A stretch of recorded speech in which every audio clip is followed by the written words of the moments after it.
It is said that Hazrat ibn Umar radiyallahu anhu washed his feet after the limbs which are washed while performing ablution get dried.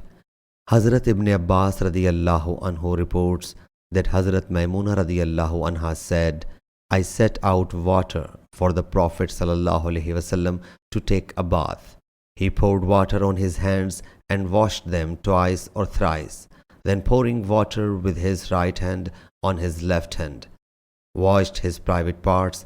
Then he sallallahu alaihi wasallam rubbed his hand on the ground. Afterwards, he sallallahu alaihi wasallam gargled and sniffed the water up in his nose. Thereafter, he sallallahu alaihi wasallam washed his face and hands and washed his head thrice.